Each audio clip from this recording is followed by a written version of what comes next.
Electric खुद दावा करता है कि 75% लोड शेडिंग नहीं है, तो यानी कि 25% की सज़ा 75% को दी जाएगी। तो ये कलेक्टिव पनिशमेंट है। अगर कोई फ़र्द, कोई कंज्यूमर, कोई चोरी करता है कोई शख्स, तो उसकी सज़ा उसी को मिलनी चाहिए। कि नेपरा ने 50 अरब रुपए की अप्रूवल दे दी कि जी 50 अरब रुपए आप रिकवर कर सकते हैं। तो कराची कोई मफतूआ इलाका है या नेपरा किसी और मुल्क का है कि जी वो भी सिस्टम बना लें, लोगों को बिजली मुहैया करें, सस्ते दामों दें और जो है सही अंदाज में दें, उनसे भत्ता ना वसूल करें।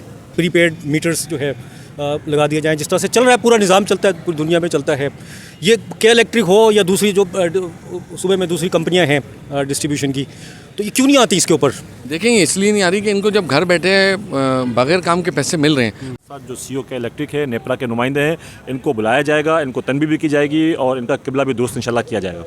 अस्सलाम वालेकुम। सिंध असेंबली ने आज जो है नेपरा के फ़ैसले के ख़िलाफ़ और बिजली की लोड शेडिंग हो या फिर ज़ायद बिलिंग हो, इन तमाम इशूज़ पर 4 करारदादें जो है वो ऐवान में पेश की गई थी, वो मंजूर कर ली हैं। गुज़िश्ता रोज़ मुत्तहिदा कौमी मूवमेंट पाकिस्तान के रुकन आमिर सिद्दीकी ने जो है करारदाद पेश की थी और उस वजह से आज का दिन जो है इस पर जो है बहस के लिए मुख्तस किया था। और आज दोनों जानिब से हुकूमती अरकान हो या फिर अपोजिशन के तमाम ने जो है इस पर अपनी राय का इजहार भी किया। और जो 50 अरब रुपये के इलेक्ट्रिक को वसूल करने का कहा गया है नेपरा की जानिब से, इसकी सख्त जो है मजम्मत भी की गई और उन्हें वापस करने का, इस फैसले को वापस लेने का मुतालबा भी किया गया ऐवान से। और दूसरी करारदादें भी जो है बिजली से जो मुतालिका थी वो तमाम की तमाम जो है मुत्तफ़िका तौर पर जो है वो मंजूर हुई। एमक्यूएम के रुकने असेंबली अब्दुल वसीम जो है मेरे साथ मौजूद हैं, इनसे हम बात करते हैं। अस्सलाम वालेकुम। जी वालेकुम। अच्छा, आज सबसे पहले तो एक अच्छी चीज़ मुझे नज़र आई, बिजली जैसा इशू जो सबका है, ज़ाहिर है सबसे बड़ा मसला तो आवाम का है, उस पर तमाम अपोजिशन और जो हुकूमती अरकान जो हैं वो एक पेज पर नज़र आए और बड़ी खुशी हुई है देख कर। लेकिन जिस तरह से यहाँ सीनियर मिनिस्टर है सूबाई सिंध के शर्जील नाम में, उन्होंने कहा कि 150 करारदादें जो है वो पास हो चुकी हैं, लेकिन किसी के सर पे जूं तक नहीं रहेंगी। तो किस तरह से अमल होगा, अब क्या होना चाहिए, मतलब ताकि जो अब आज जो करारदाद पास हुई है उस पर अमल हो? देखिए, सबसे पहले तो मैं इस बात की मजम्मत करता हूँ कि 76 अरब रुपए के इलेक्ट्रिक यहाँ से अब नेपरा के पास लेकर गया कि हमें रिकवर करा के दें, हमारे लॉसेस हैं। एक तो मेरी ये समझ नहीं है कि 76 अरब कौन से हैं। दूसरी बात ये कि नेपरा ने 50 अरब रुपए की अप्रूवल दे दी कि जी 50 अरब रुपए आप रिकवर कर सकते हैं। तो कराची कोई मफतूआ इलाका है या नेपरा किसी और मुल्क का है कि जी वो जो है 50 अरब रुपए की रिकवरी दे रहा है? कौन देगा 50 अरब रुपए? वो जिनसे जो लोग लॉसेस में वो देंगे या जो लोग बिल दे रहे हैं वो देंगे? तो जो वो लोग पहले ही बिल दे रहे हैं, पहले ही लोड शेडिंग बर्दाश्त कर रहे हैं, उनसे मज़ीद रिकवरी की जो है वो बात की जा रही है। तो मैं तो इसको पुरज़ोर मजम्मत करता हूँ। नेपरा भी क्या पी के बैठा हुआ है कि जो इस तरह के फ़ैसले दे रहा है, और जो के इलेक्ट्रिक है वो किस हैसियत में जाके दे रही है। देखिए, हम क्या रहे हैं के इलेक्ट्रिक के लिए ख़िलाफ़ क्या रहे हैं कि जो लोग बिल भर रहे हैं, जो लोग बिजली इस्तेमाल करके बिल भर रहे हैं, उनको बिजली फराम की जाए। जो लोग चोरी कर रहे हैं और जो लोग बिल नहीं दे रहे, उनकी बिजली काट दी जाए। तरीक़ेकार तो यही है ना। कानून कहीं पर नहीं है कि जी सज़ा, गलती कोई कर रहा है सज़ा आप किसी और को दे रहे हैं। ये इतना इज्तिमाई सज़ाएं तो जारी हैं कितने साल, कब से भुगत रहे हैं, जब से सारे भुगत रहे हैं। पाकिस्तान में हर इदारा इस वक्त नाकाम है और ख़ासकर बिजली का इदारा तो बिल्कुल नाकाम है। हमने एक ऑप्शन दिया था वफाकी गवर्नमेंट को कि जी मज़ीद बिजली के इदारे लाए जाएँ, जैसे कि मोबाइल कंपनीज़ हैं, इसी तरह बिजली कंपनीज़ आ जाएं और वो यहाँ आकर अपना काम करें, तो एक जो इनकी मोनोपोली है वो ख़त्म होगी और जिससे जो लेना चाहेगा लाइन वो उससे लेगा, तो एक चीज़ें बेहतरी भी आएंगी। तो ये सब चीज़ें हमें इस तरह देखनी चाहिए। फिर आप देखें कि 50 अरब रिकवर कर रहे हैं, आप लोड शेडिंग भी साथ साथ कर रहे हैं, तो आप किस बात की लोड शेडिंग कर रहे हैं? जब आप पैसे मांगने वहाँ चले गए तो उनको तो रिलीफ देना, उनको क्यों अज़ियतें दे रहे हैं? फिर ये कि जो चोरी कर रहा है उसकी आप लाइन काटें, फोर्सेस इस्तेमाल करें, सख्ती करें, गिरफ्तारी करें जो ज़्यादा उसमें मुलविस है। लेकिन ये नहीं हो सकता कि जो आदमी जो है वो बिल प्रॉपर महीने पे भर रहा है, बड़ी किस तकलीफ़ से भर रहा है वो जानता है। दूसरा ये कि 200 यूनिट जो है वो आपने जो है वो 3000 पे रखा हुआ है, लेकिन 201 यूनिट होता है, आप 7000 8000 पे ले जाते हैं। ये किसको फ़ायदा दे रहे हैं? ये कैसा कानून है पाकिस्तान में यार? कि हर जो है जो भी यूनिट है दुनिया में तो उल्टा होता है, जब ज़्यादा चीज़ कोई खरीदते हैं तो वो कम हो जाती चलिए है। बिजली कम है ना, तो चलो इन्होंने इस तरह रख दिया कि जी बिजली कम है तो लोग कम इस्तेमाल करेंगे, लेकिन जो लोग इस्तेमाल कर रहे हैं उनसे आप किस बात की रिकवरी कर रहे हैं, उन्हें किस बात की सज़ा दे रहे हैं, उन्हें किस बात के लिए टेंशन दे रहे हैं कि लोग पहले ही महंगाई और बहुत सारे मसाइल, पानी, बिजली, गैस सबसे ही लड़ रहे हैं। ये मसला अलग अच्छा, है। एक चीज़ में ये पूछना, जिस तरह से आज सजेशन आई है मुख्तलिफ मेम्बर और शर्जील मेमन की जानिब से भी, प्रीपेड मीटर्स, ये इसका सोल्यूशन है आपके ख्याल में? देखिए मैंने जो आपको कहा मज़ीद कंपनी लाई जाए, तो मज़ीद कंपनी लाई जाए तो वो प्रीपेड मीटर भी इस्तेमाल करें, और अगर वो अब करना चाहते हैं अपने तौर पे, लेकिन दुनिया में प्रीपेड मीटर जैसे मोबाइल है, आप सिम लगाएंगे तो चलेगा, उस सिस्टम में आप पैसे भरेंगे तो चलेगा, वरना बंद हो जाएगा। तो यही सिस्टम यहाँ पर भी नाफिज कर दें कि प्रीपेड मीटर ले लें, वो कार्ड लगाएगा, जब तक उसके कार्ड में पैसे हैं चलेगा, जब कार्ड ख़त्म हो जाएगा तो वो फिर भर के लाएगा। तो ये दुनिया में सारे नाफिज है, हमारे यहाँ क्यों नहीं होता? तो हमारे यहाँ करप्शन और दीगर ऐसे लोग मौजूद हैं जो अपनी, अब यही इदारे जो है चोरी करवाते हैं और यही इदारे फिर उन पर एलिगेशन लगाते हैं, सज़ाएँ उनको मिल रही हैं जो बेचारे बिल दे रहे हैं। जिस तरह से अपोजिशन लीडर ने कहा कि इस ऐवान की जो है उसका मसला है, वकार का मसला है, उसकी इज़्ज़त का मसला है, अगर करारदाद पे अमल कराने तो क्या मतलब क्या मुतालबा करेंगे आप ये करने के लिए? पाकिस्तान में बहुत सारी चीज़ें ख़राब हैं, और जैसा कहा गया कि जी कई करारदादें मंजूर हैं, बिल्कुल ऐसा ही है यहाँ पर भी, और वफाक में भी कई करारदादें मंजूर हैं। अगर आप इम्प्लीमेंट करना चाहते हैं और अगर आप इम्प्लीमेंट करवाना चाहते हैं तो फिर कोई रोक नहीं सकता। तो मैं उन इदारों से कहूँगा, उन लोगों से कहूँगा कि ये करारदादों को मजाक न समझें, इसको सीरियस लें, जो आपकी ज़िम्मेदारी है उसे पूरा करें। कल अगर ये डंडा उठ गया तो फिर आप जो है परेशान होंगे और फिर मुख्तलिफ़ अदालतों का रुख करेंगे, वहाँ आपको फिर सुबकी होगी। ठीक है जी, बहुत शुक्रिया। अब्दुल वसीम मुत्तहिदा कौम के रुकन सिंध असम्बली में साथ मौजूद थे। मज़ीद हम बात करते हैं। साथ जो सीईओ के इलेक्ट्रिक है, नेपरा के नुमाइंदे हैं, इनको बुलाया जाएगा, इनको तनबीह भी की जाएगी और इनका किबला भी दुरुस्त इंशाल्लाह किया जाएगा। अच्छा, एक बात जो शर्जील मेमन साहब की जानिब से भी कही गई और मुझे भी बड़ी हैरत हुई है ये बात सुन के कि 150 करारदादें जो है इसके बिजली के मामले पे आ चुकी हैं, लेकिन कोई कान नहीं धरता, जूं तक नहीं रेंगती उस पर।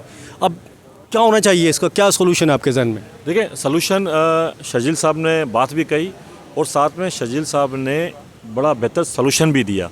और उन्होंने ये कहा कि अगर कोई फ़र्द, कोई कंज्यूमर, कोई चोरी करता है कोई शख्स, तो उसकी सज़ा उसी को मिलनी चाहिए।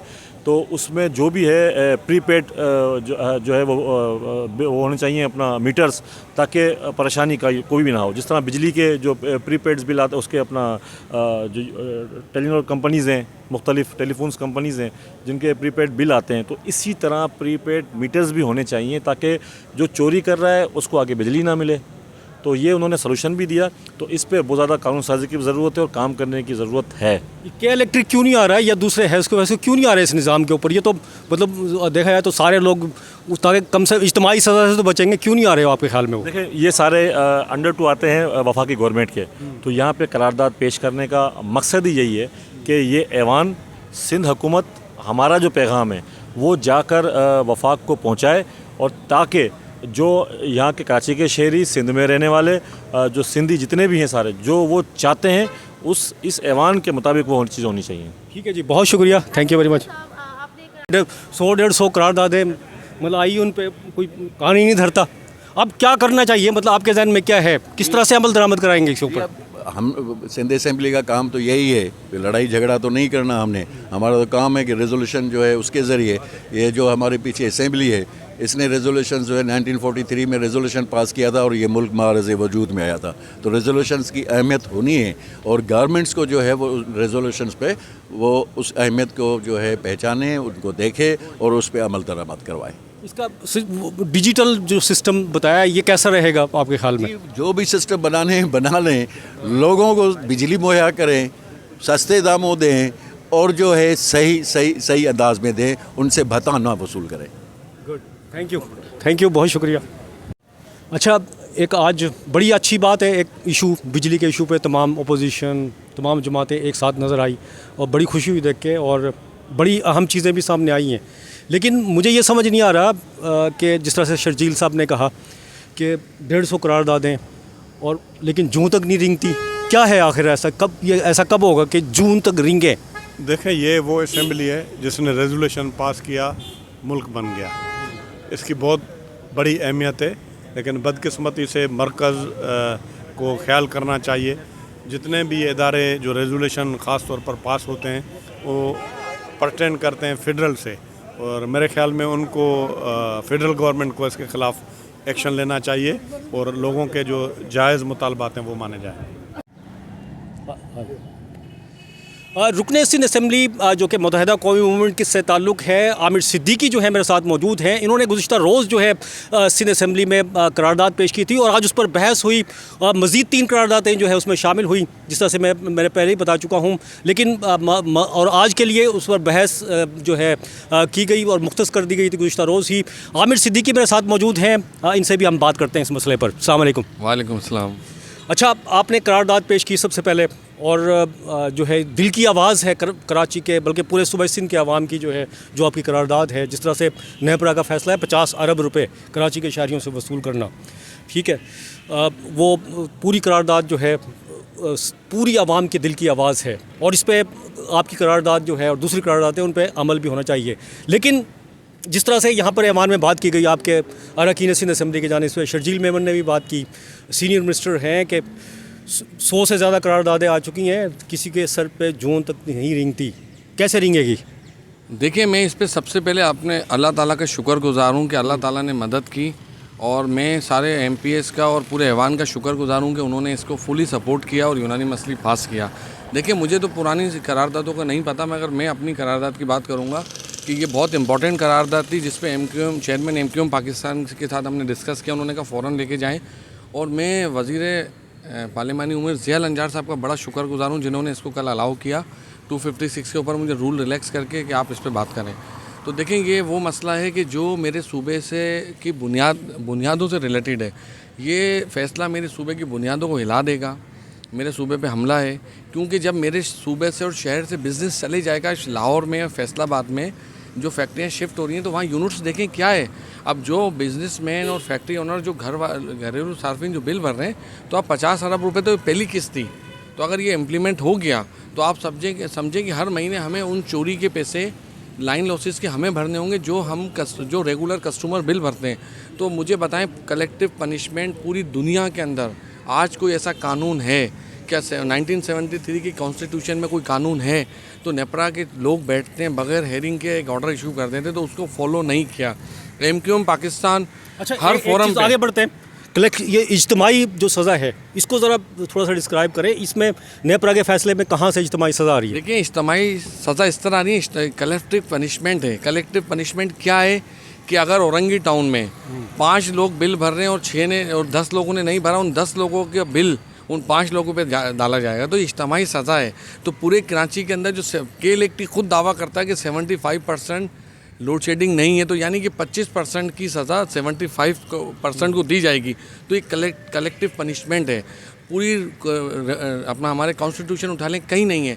तो देखिए, पहले की बात मुझे नहीं पता 100 करारदाद का, मगर मैं इस करारदाद की बात कर रहा हूँ, और इंशाअल्लाह ताला MQM पाकिस्तान कोर्ट की तैयारी कर रही है। हम कराची की आवाम से, रेजिडेंशियल से, बिजनेसमैन से, इंडस्ट्रियल से, शॉपिंग सेंटर से किसी से 1 टका भी नहीं इजाफी लेने देंगे, क्योंकि अब हम फॉलो करेंगे। हम खड़े हो गए कि KLACT का जालिमाना रवैया, इन्होंने 20 साल में कोई रिफॉर्म्स नहीं किए, इन्होंने अंडरग्राउंड केबलिंग नहीं की, इन्होंने पेड मीटर पे नहीं गए।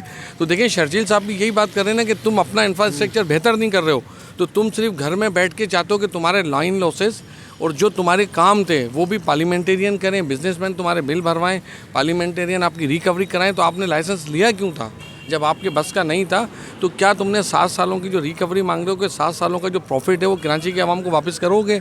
तो आपकी कंपनी जो हर साल प्रॉफिट कमा रही है वो भी वापस करोगे?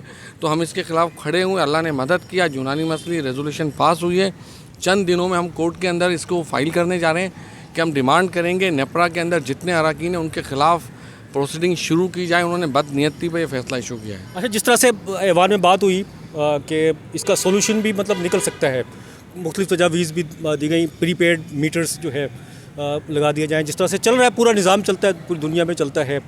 ये KLACT हो या दूसरी जो सूबे में दूसरी कंपनियां हैं डिस्ट्रीब्यूशन की, तो ये क्यों नहीं आती इसके ऊपर?